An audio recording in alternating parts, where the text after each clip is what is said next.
You are not being told the proper story about Peter Mandelson, Epstein, and the Starmer government, the whole Starmer project, because the media, I'm afraid, as we'll discover, is completely complicit in all of this. This is a story about the rottenness of the entire faction, the whole crew who run the Labour Party and thus the country. You're not being told the truth. We're going to explain why. This isn't sort of tinfoil hat. It sounds a bit like that, I know, but it absolutely is not. This is a damning story. Paul Holden has been, I think, been a bit of a lone voice in so many ways in the last few years, doing the job that the British media should be doing and hasn't done for very obvious and revealing reasons, which we'll discuss. And he wrote this book, The Fraud, which is about the Starmer project. I think, if anything, the title is generous. Paul, let's firstly, it's great to see you. How you doing? Very good. Thanks for having me again. Okay, we're going to talk about Morgan Mcsweeny. He's the chief of staff. He also ran Keir Starmer's leadership campaign, in which Keir Starmer lied to the Labour membership, signed up to all these policies, which are nationalisation, taxing the rich, that kind of thing, scrapping tuition fees. He ran that and then did the whole strategy of veering off to the right and crushing the left, basically. Now, Morgan Mcsweeny and the self-described Prince of Darkness, Peter Mandelson, who has now, just so everyone's clear, implicated, is obviously very close to the late paedophile, Jeffrey Epstein, and has been involved now in a massive scandal involving, for example, via Jeffrey Epstein encouraging bankers to undermine the attempts to, for example, introduce a banker's bonus by threatening the government that he was a member of, that kind of stuff. Explain this relationship. Morgan Mcsweeny and Peter Mandelson, who was the chief spin doctor and all the rest of it and co-founder of New Labour. What is that relationship? Mm-hmm. So, I mean, first of all, Morgan Mcsweeny, I think, is a character that absolutely dominates our politics and has dominated and transformed our politics almost entirely for the worse over the last decade. So he is, I think, undoubtedly the most powerful person in the entire Starmer administration and has been for a long time. But I think without Mcsweeny, there is no Keir Starmer. He was chief of staff to Keir Starmer while Keir Starmer was in opposition for a while. He headed Keir Starmer's election campaign in 2020 to become Labour leader. He then led Labour's election campaign in 2024, in which they used all the same sort of methodology to pretty systematically represent how they would lead and govern in order to win political power. And then thereafter, for a very brief period of time, there was somebody slightly more powerful than him, Sue Gray, and she was almost immediately thrown on the rubbish heap and replaced by Morgan Mcsweeny, who now just wields extraordinary influence. And it does seem like the thing that's been interesting over the last couple of days is we always knew that there was this close relationship between Mandelson and Mcsweeny, but the extent to which Mandelson has been involved in the broader Starmer project, the depth of his involvement, has even taken me a little bit by surprise. So what we do know is that they first met back in 2001. So Mcsweeny, who was a relatively unremarkable seeming young guy from Ireland with a pretty mediocre politics and media degree, got a job working for the Labour Party, initially as a receptionist, and then sort of rose through the ranks. And his first proper job, his first sort of major injection into the rottenness that was New Labour, was that he was working inputting data into the infamous Excalibur computer system. Now, the Excalibur computer system was something that was developed by Peter Mandelson as like a rapid rebuttal / compromat system. So they would gather information and intelligence on both their opponents and the Tories, but also Labour MPs as well, which they would then deploy at different times to sort of take out their opponents whenever it was appropriate to do so. It was at that point, according to Rachel Weirmouth, who wrote an incredibly fawning biography, effectively, of journalist, a journalist, yes, who's extremely, let's put it, deferential to the Starmer project.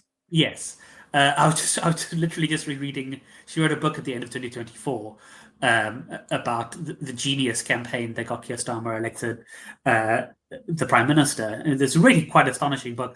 But one of the things that I noticed, there's a little footnote in there where she describes, Mcsweeny working for under the Excalibur thing. He says, and from that moment, they grew to trust and know each other.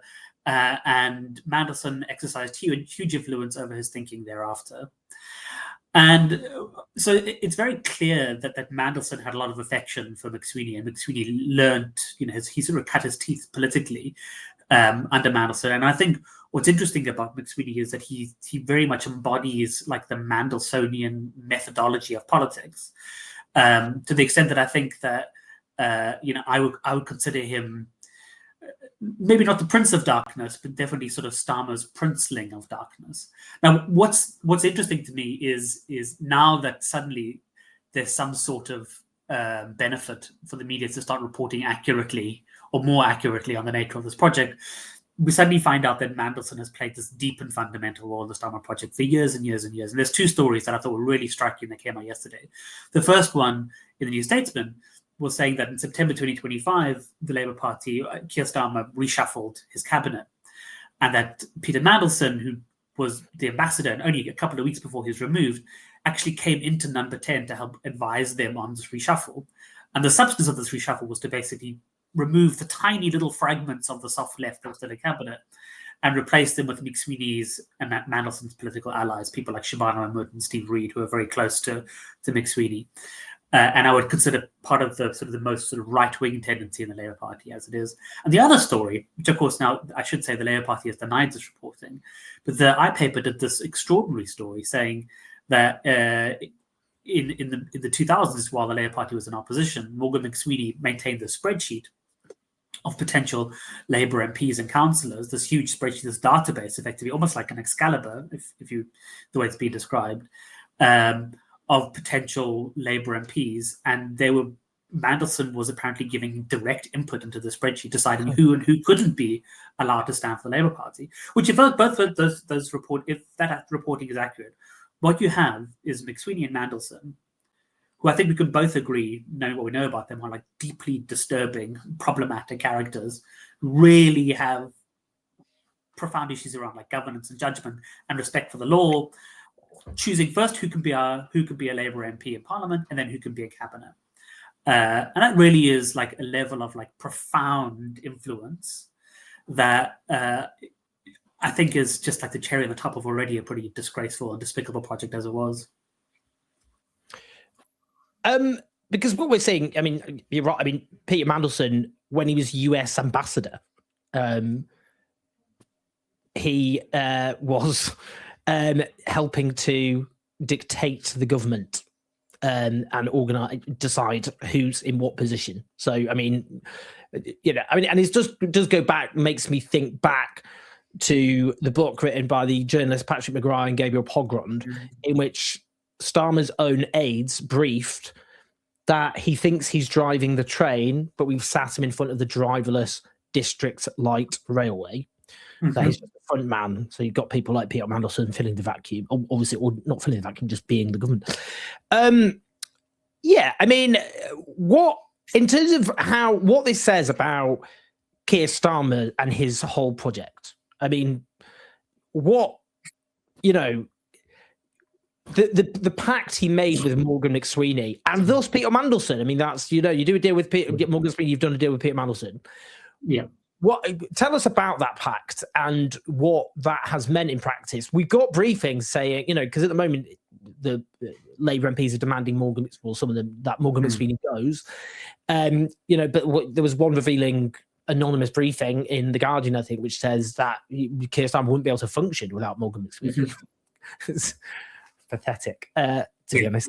But what does it say? What does it just say about Keir Starmer and his whole approach, I guess, to everything from misconduct to honesty to all the rest of it, and how this says this was doomed from the beginning, and actually, if anyone had been paying attention, they would see, well, actually, this is just a manifestation of the inherent rottenness of all of it. Yeah, I mean, so I've been thinking about writing an opinion piece, which I've just filed with the Independent. I hope they run it. But one of the things that there's the sense now that there's this briefing that Keir Starmer's on borrowed time, right? That, it's inevitable that he's going to go. But really, I think that Keir Starmer was on borrowed time the moment he joined forces and entered into this last-year pact with Morgan Mcsweeny. There's also the sense, more sympathetic journalists to the Starmer project are sort of presenting this Mandelson decision as an aberration, as just like this weird lapse in judgment from Starmer, who is otherwise like a totally upstanding individual. And it really isn't. I mean, I think the appointment of Mandelson, despite knowing that he maintained a relationship with Jeffrey Epstein after he'd been soliciting a minor for prostitution. I mean, really the most sort of incredibly despicable acts is typical. I think it's actually a culmination of this political project, because really what this political project, which started in 2017 with Morgan McSweeney, was designed was to launch all these sort of very Mandelsonian style secret projects to destroy their opponents through secret briefings in the media, through really, really disturbing, almost quasi. I mean, I don't want to say illegal term and get sued, but definitely skirting the edges of law and morality. These projects they were running to destroy their political opponents, to make sure that for the brief period of time when Jeremy Corbyn was the leader and the Labour Party was less amenable to sort of the politics and the profits of the Epstein class, that was destroyed and replaced. Mm-hmm. And when Starmer got into bed with Morgan McSweeney, which he did in July 2019, that's when they first really started working together substantively on generating Starmer's leadership campaign. What it meant was that Starmer was immediately, inevitably, inexorably linked to Morgan McSweeney and through him to Peter Mandelson. And the first instance, it was just like the Mandelsonian method, right? It was this like deeply grubby, dirty politics of secret briefings, of dossiers, of systematic dishonesty, really, which gets reflected in Keir Starmer's leadership campaign. It also ties Keir Starmer indelibly to the illegality that's at the heart of this political project. Because as I've said till I'm blue in the face, is that between 2018 and 2020, Morgan McSweeney was plotting the downfall of the left of the Labour Party and securing Keir Starmer's leadership. And during this entire period of time, he was failing to report £700,000 in donations in violation of the law. He was doing so as a director of Labour Together, as the company secretary of Labour Together, alongside Steve Reid and Lisa Nandy, who are now senior cabinet ministers. So the point is that by joining forces with Morgan McSweeney in 2019, it guaranteed that Starmer was going to be defined by two things eventually. One was being always associated with the Mandelsonian method, and then thereafter Mandelson himself, which then slathers you in Mandelson's reflected scandal. And the second of it is that it basically embeds you in a political project that has no respect for the law. Because if it respected the law, they would abide by the law, which they didn't do. And then it comes to 5 years later, where this political project has erased really any sort of soft left or left tendency in the Labour Party, has procured for itself just this extraordinary amount of political power. And in that moment of political power, its grand achievement is to appoint Peter Mandelson as the US ambassador. That is the essence and the expression of this political project. It's not an aberration. It defines it. I think it explains it, in a way that, in the same way that Partygate was the thing that made people understand that Boris Johnson's not your friend, that he's not like you. These are not ordinary people. While you were staying at home and you're burying your loved ones, you're in lockdown, he was partying and opening champagne bottles. In the same way, this is the reflection of this political project. These people are not like you. They don't make good judgments. They are profoundly, deeply, institutionally corrupt. And they're profoundly, deeply, institutionally corrupt because they look at somebody like Peter Mandelson, knowing his history with Jeffrey Epstein, and they don't just run for the hills. They bring this person into the center of power. Could we just talk about the media and all of this? I mean, we've had various journalists come out now talking about how they were threatened by Peter Mandelson in terms of their jobs, in terms of he tried to get people fired and sacked. Got in touch with people's bosses to, various media outlets. But it's funny how this all comes out now. I mean, there was Sophie Ridge, the Sky News presenter, did a video which has gone viral circulated a lot on social media, in which she says, this shows how cozy Westminster is, and actually Peter Mandelson people should have spoken out, but people pally with each other and they're all kind of one big kind of elite kind of grouping who socialize and all the rest of it together. Mm-hmm. Well, I mean, part of it, I'm just interested in terms of the role of the media and all this, because part of it, I've always said, is the reason the media haven't spoken about the obviously, for example, chronic dishonesty of the Starmer project is because they saw it as good politics to crush the left. Like, I mean, they don't see the left as political actors. As if the left are the victims, then they're like, great, this is good, well done, Keir Starmer. But so actually, they would have reflected on the way he'd behaved in the leadership contest and all the rest of it, and said, well, actually, this shows the nature of this project. So I'm just wondering, just in terms of the media, on Peter Mandelson and not. The fact you've been trying to blow the whistle on this now since 2023 or so, but they failed to talk about the true nature of Mcweeny. Now it's the great noticing. Now everyone's like, oh, look, Mcweeny, how done. He's been there for 5 years. He's been there for 5 years in a senior position in Starmer's team. So what does that tell us about the media? 6 years. So 6 years. 6 years. So I think that's interesting is you now have people coming forward like Kevin Maguire saying like, Mandelson tried to take me out, he tried to make sure I didn't get a position. And, I think what that shows is that Mandelson divided journalists into two sets. Ones that he could schmooze and win over and he could achieve his political power through. And that's what's really interesting about looking through the Epstein files and looking through sort of Mandelson's operation is that a very substantive part of the way in which Mandelson wielded power for a long period of time was effectively like secretly controlling the media narratives about that described our political reality. And he would identify journalists he could work with, and then he gave them good copy, and then they didn't question him too much. And there was those journalists who weren't so susceptible to his charms, and they had to be destroyed, which is what we now hear described. And it is remarkable to me that nobody has drawn the link between that sort of approach to the media and Morgan Mcsweeney, because that is literally the approach that Morgan Mcsweeney adopted in his path to power. So, this is said explicitly by Anushka Rastana, for example, who used to be the deputy political editor of The Guardian. And she writes in her book, she says that back in 2017, 2018, 2019, as Morgan Mcsweeney was destroying the left and then preparing Keir Starmer for power, he decided there was one set of journalists that he needed to schmooze and one set of journalists he needed to destroy. And the set of journalists he needs to schmooze were the people at The Guardian. I didn't get schmoozed. People he did. Yeah, it doesn't seem like you were schmoozed. It seems like he had at least attempted to schmooze Anushka Rastana. But then he had to destroy those journalists who didn't report favorably, and he did.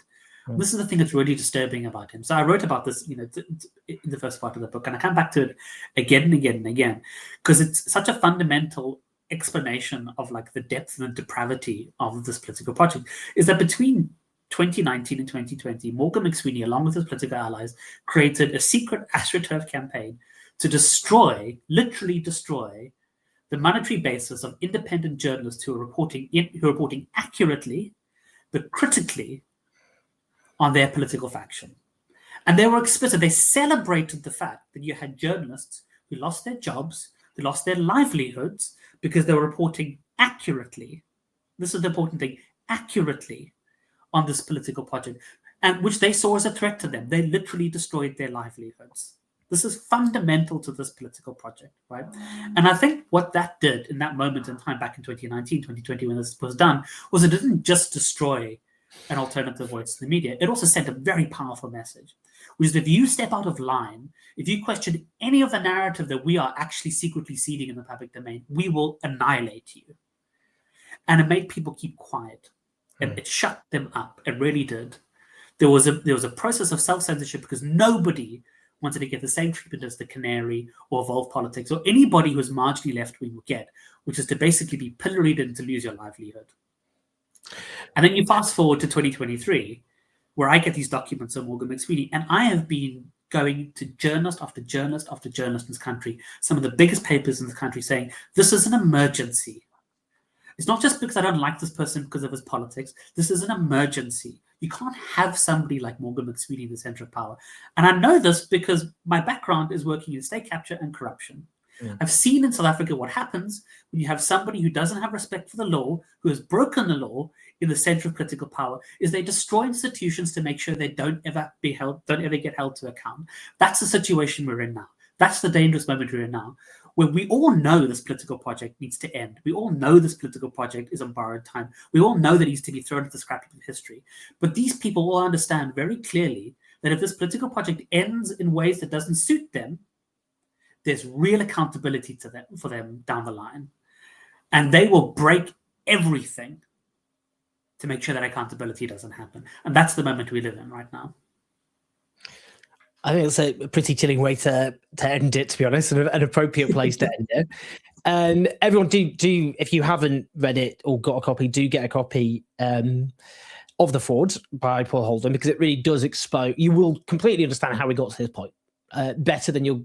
And I'm afraid pretty much anything you're going to read in terms of political journalism in mainstream media outlets, who are now going to act all shocked and surprised about the nature of the Keir Starmer project and all the rest of it, when Paul does not has the tiniest fraction of the resources of these people, and he doesn't have a massive newspaper and media outlet behind him, and he's managed to do the journalism which these political seasoned journalists have failed to do. So please like and subscribe, leave thoughts and comments, share the video. But Paul, really appreciate it. Thanks so much. Thank you so much.